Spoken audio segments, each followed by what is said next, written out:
Joining me now from Beirut, NBC's chief foreign correspondent Richard Engel and Aaron David Miller, senior fellow at the Carnegie Endowment for International Peace and a former Middle East advisor to Republican and Democratic secretaries of state, where he helped formulate U.S. policy and negotiate, of course, between Israel and the Palestinians when those negotiations actually took place. Richard, first, as you know, Netanyahu was speaking at the UN when Hezbollah's leader Nasrallah was assassinated. Israel's defense minister will be here in D.C. Netanyahu even had a photo op, releasing later, pictures of him ordering the strike against Nasrallah from New York City. So Israel could retaliate against Iran tomorrow while the defense minister is here, according to all of our reporting.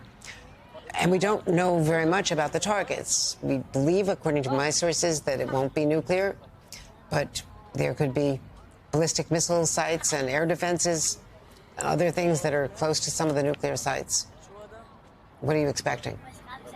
So, well, I think it's very telling that the U.S. officials are telling you that they haven't been briefed by Israel, even at this stage of the game. The U.S. military, the Israeli military work incredibly close together. The CENTCOM chief, as according to Israeli media, was just in Israel.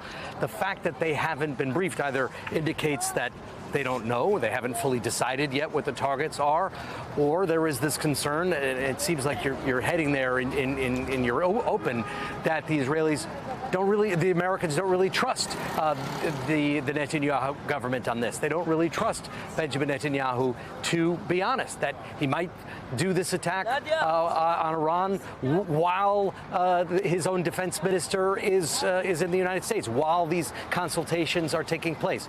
It would be an act of extremely bad faith. And just a short while ago, if you saw those comments from National Security Advisor Jake Sullivan, he said, we want full transparency because what Israel does has an impact on the United States. If Israel, for example, hits oil facilities in Iran, there's just an article that dropped a few minutes ago in The Economist saying that oil could go up to $100 a barrel.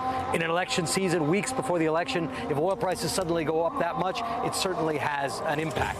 But Andrea, before you go on, let me just, while the call to prayer is happening here, I spoke to you about a week ago from this very square, and just then people were starting to come out. People were starting to come out into the streets because of the Israeli airstrikes in Beirut.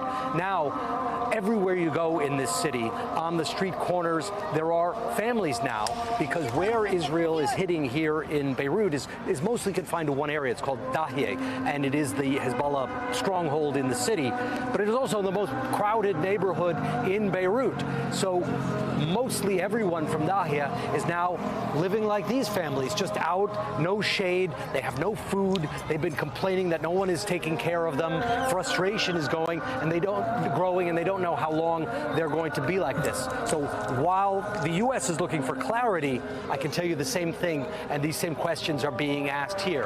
What is going to happen next? Where is this all going? And what Israel's actions do against Iran will be felt here and in the United States. Well, Richard, let me just share with you, while you've been speaking, Netanyahu has shared with the Lebanese people a message that the Hezbollah, confirming that the Hezbollah successor to Nasrallah was killed in that strike in that neighborhood you were just speaking of, that quarter of Beirut, quoting, "We have damaged Hezbollah's capabilities. We've eliminated thousands of terrorists, including Nasrallah himself, Nasrallah's successor, Hashem Safi al-Din, and the successor of Nasrallah's successor. Today, Hezbollah is weaker than it has been in many years." That might be a declaration of mission accomplished, maybe. And as you reported this morning, there is an indication, a hint from Hezbollah that they might be considering a ceasefire not linked to having a ceasefire in Gaza, which was the previous precondition, which is certainly not happening. So we're reading the tea leaves, but yes, there was, so for many, many years, since 1992, you had Hezbollah led by Hassan Nasrallah, charismatic leader. He made the group what it was, incredibly organized, well-armed. He was killed. Israel carried out the assassination in Dahieh after Hezbollah's communication systems was already compromised, after having booby-trapped the beepers, blown up the walkie-talkies. Then there was this attack on Hashem Saif al-Din, who was Nasrallah's appointed successor, a member of his family. Now the third in command is the deputy, and he gave a speech earlier today that sounded a lot more diplomatic. He didn't say we are ready, we're done, we're changing our organization forever, but he spoke in a way that gave hints that he would be open to a potential. He encouraged the negotiation process. He encouraged the ceasefire process. He did talk about Gaza, but he didn't explicitly link in so many words using the same formulation that Nasrallah had used in the past. So that potentially could be an opening here, but no sense that this is game over yet. But if Netanyahu is starting to talk in a way that sounds like they've done what they needed to do, the Hezbollah is speaking in a way that's suggesting more compromise. Perhaps there is room for compromise and negotiation. Well, there's certainly a lot of pressure from the U.S. to stop, that they've done enough, and pressure from the Saudis, who are more interested in containing what's happening in Lebanon, the aggression, the offense there, the fighting both ways, than worrying about what's going to happen in Iran. To them, Lebanon is where where this could explode. We're going to have to leave it there. See another Gaza here. Exactly. Exactly. Thank you, Richard. Extraordinary seeing those people out on the street. Absolutely. Aaron David Miller, pick it up from there. We have Netanyahu now saying that Nasrallah's successor has been successfully assassinated. They have eliminated so many of the weapons that they said were being hidden in homes, in tunnels along the southern border. Is it possible that they are getting close to finishing the job that they set out for themselves in Lebanon, and we could avoid further expansion? It's hard to say. Thanks for having me, Andrew. 150,000 and 200,000 high-trajectory weapons. The Israelis and Americans, I saw an assessment, believe that the Israelis have eliminated 50% of those. But look, Haifa was just rocketed with 105.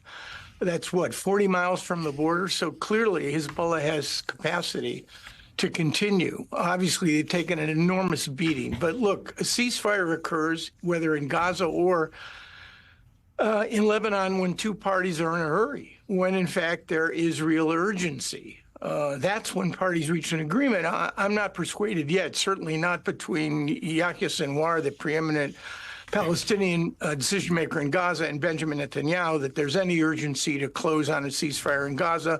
And I'm not sure we're at the point yet where we're talking about a sustainable ceasefire in Lebanon. We're on the cusp of something the Middle East has never seen before, which is a possibility. I'm not predicting we're going there, but it is certainly closer than ever of a major multi-front regional war, not with the deployment of ground forces, but with AI, with cyber, with one-way attack drones, with ballistic missiles, with cruise missiles, with potential attacks on economic infrastructure, and even attacks on Iran's nuclear sites. That, we believe, at least, is one thing that is off the table for now in this first strike. But if you get into a tit for tat, and then there's Iran responds, and then Israel responds, this could escalate very quickly to exactly what you're talking about. What happens to 101 hostages in this context? Let's talk about the hostages. And in the end, the tragedy of October 7 lies in the massacre, the sexual predation of Israeli civilians, the taking of hostages, and of course the Israeli response, the exponential rise in Palestinian deaths, mostly civilians.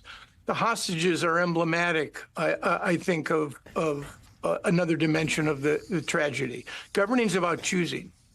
The redemption of Israelis left on the battlefield, dead and alive, has always been a preeminent Israeli mission. Benjamin Netanyahu himself, as you know, Andrew, in 2011 presided over one of the largest asymmetrical trades.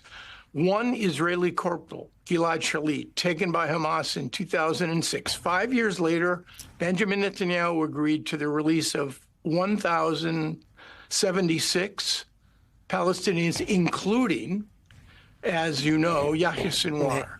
Exactly. The architect of the Hamas terror surge on October 7. So clearly, this is a willful decision on the part of the prime minister to prioritize and not make the return of these hostages as a priority because it would create huge problems, particularly the asymmetrical number of Palestinians who have been charged or convicted of killing Israelis on his right-wing extremist coalition. And therein lies, I think, the tragedy that has befallen. 60 out of the 101 may still be alive.